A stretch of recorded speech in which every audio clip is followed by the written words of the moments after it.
Hi, Maureen here from MadeByMarzipan.com. Today I'm going to show you how to make an applique rag quilt. This project was inspired by the Patchwork Parcel box and is sponsored by the subscription service Cratejoy. Cratejoy.com has many themed boxes to choose from, including subscriptions for artists, planners, and knitters. Let's take a quick peek at what's in my Patchwork Parcel box and then we can start quilting. This month's box includes a large selection of high-quality fabrics from the Make-A-Wish collection by Camelot Fabrics. It also has Wonder Under fusible webbing made by Pellon. There's a pattern for a gorgeous table runner, and the box contains all the fabrics needed to make it. Now this kit has everything I need to make this table runner project, but since it includes those instructions, you don't need me to show you how to make it.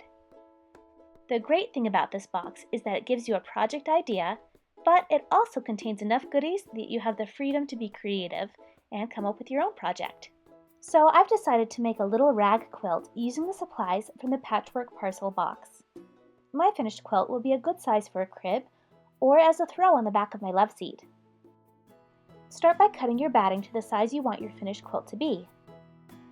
Since my batting is currently sized for a table runner, I'm going to cut it in half and place the two pieces side by side.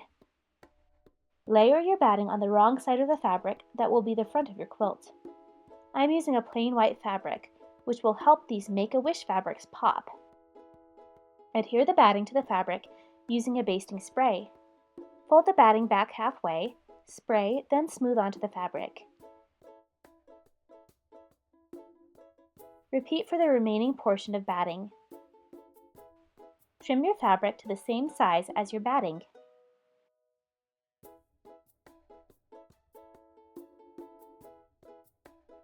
Now make a quilt sandwich by adhering the backing fabric on top, pattern side up. This purple fabric was included in my box.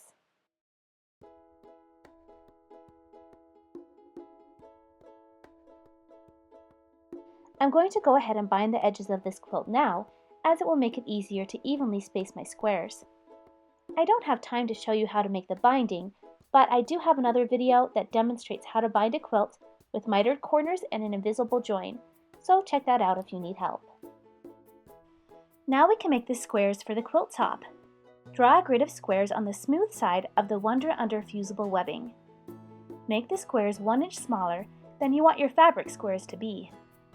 I'm drawing mine 2 inches wide as my fabric squares will be 3 inches. Cut out the fusible squares. Next, let's cut the fabric squares. Layer several printed fabrics together, then cut into squares using a quilter's ruler, rotary cutter, and mat. Again, the fabric squares should be 1 inch larger than the squares you cut from the Wonder Under webbing. Don't feel afraid to innovate. Don't miss a chance to be creative. Don't. Why don't I try this at home? Try this at home.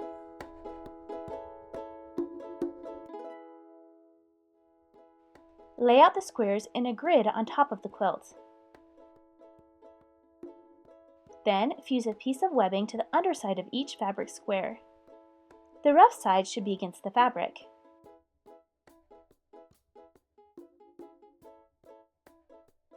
Let cool for a moment, then peel off the paper backing. It should remove pretty easily, leaving a smooth film. If it doesn't, iron for a few seconds longer. Press the fabric squares to the top of the quilt. The Wonder Under does a beautiful job of securing your squares, so you don't have to fuss with pins. Sew each side of each square to the top of the quilt, with about a 1/2 inch seam allowance. I found it's fastest to sew these in rows, rather than sewing one whole square at a time. I like to backstitch when starting and ending each side for extra durability. Remember to start and stop sewing 1/2 inch from the edge of the square.